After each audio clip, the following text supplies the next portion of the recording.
কোরআন 30 পারা। এই সূরা একবার তেলাওয়াত করলে 10 পারার সওয়াব হয়ে যায়, 2 বারে পড়লে 20 পারার সওয়াব হয়ে যায়, 3 বারে পড়লে 30 পারার সওয়াব হয়ে যায়। পড়েন সুবহানাল্লাহ।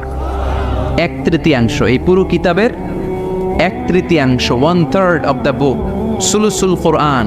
একবার পড়লে 10 পারা, 2 বার পড়লে, 3 বার পড়লে 30 পারা।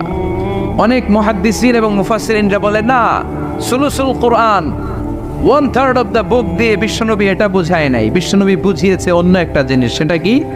সেটা হচ্ছে পুরো 30 পারা কোরআনের কথাকে যদি আমাকে 3 শব্দে আপনি আমাকে বলতে বলেন যে হুজুর পুরো 30 পারায় আল্লাহ কি বলেছে, আমি বলবো তাওহীদ, রিসালাত, আখিরাত।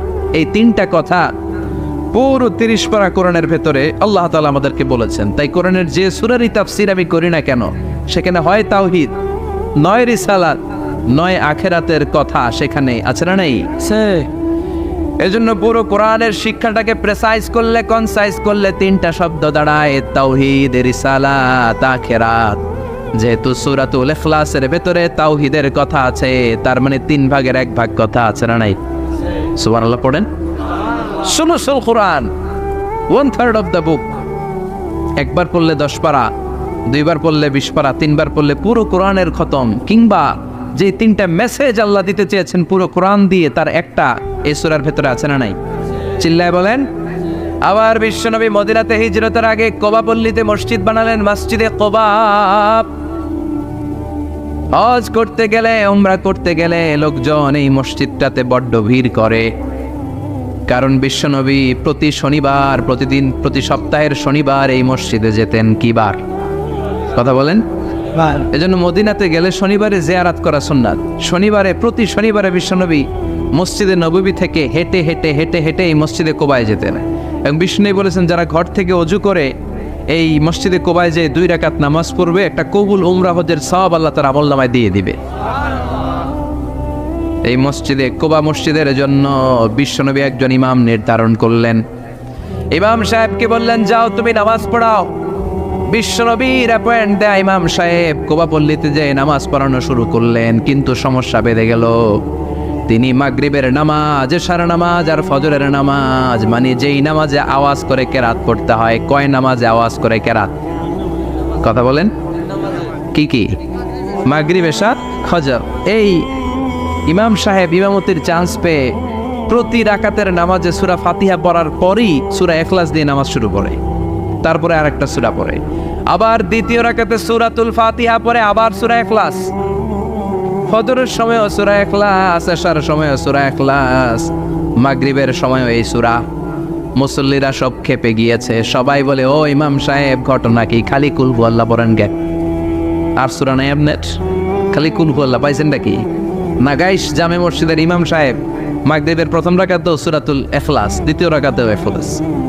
এশার নামাজের প্রথম রাকাতেও ইখলাস, দ্বিতীয় রাকাতেও ইখলাস। ফজরের রাকাতেও ইখলাস, দ্বিতীয় রাকাতেও ইখলাস। কি করবেন? আজকে ইমামের একদিন কি আমার একদিন। পাইছেন কি আপনি? সবাই বলে আপনি পাইছেন কি? ইমাম সাহেবকে পড়তে মন চাইলে পড়ো, নাইলে অন্য মসজিদে যাও। কারণ এটা বাংলাদেশের সিস্টেমে সভাপতি, সেক্রেটারির নিয়োগ দেয়া ইমাম না, নিয়োগ দিয়েছে বিশ্বনবী। আবার ক্যান্সেল করলেও লাগবে বিশ্বনবীরে, ঠিক কিনা? নিয়োগ দিয়েছে বিশ্বনবী, নিয়োগ বাতিল করলেও করবে কে? সেভাবে বিশ্বনবী। মুসল্লির তো কোনো এখতিয়ার নাই। সব মুসল্লিরা মিলে বিশ্বনবীর দরবারে যায়, যে বলে নবী কি ইমাম সাহেব দিলেন কুল হুয়াল্লাহ ছাড়া কিচ্ছু পারে না, খালি কুল হুয়াল্লাহ। কি এক মুসিবতে আছি, প্রত্যেক নামাজে কুল হুয়াল্লাহু আহাদ দিয়ে শুরু করে, এরপরে আরেক সূরা পড়ে। ঘটনা কি? বিশ্বনবী বললেন ইমাম সাহেব রে ডাকো। বিশ্বনবী ইমাম সাহাবীরে বললেন ও সাহাবী, কেন এই কাজটা করো? তোমার মুসল্লিরা বলে প্রতি রাকাতে কেন কুল হুয়াল্লাহ দিয়ে শুরু করো, ঘটনাটা কি? অন্য সূরা পড়ো না কেন?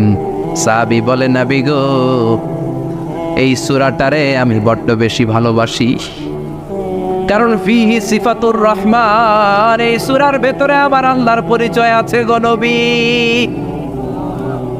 এই ছোট্ট সূরার ভেতরে রব্বুল আলামিন যত সুন্দরভাবে নিজের পরিচয়টা বলে দিয়েছেন, কোরআনের কোন সূরার ভেতরে সেই পরিচয় আমি পাই না।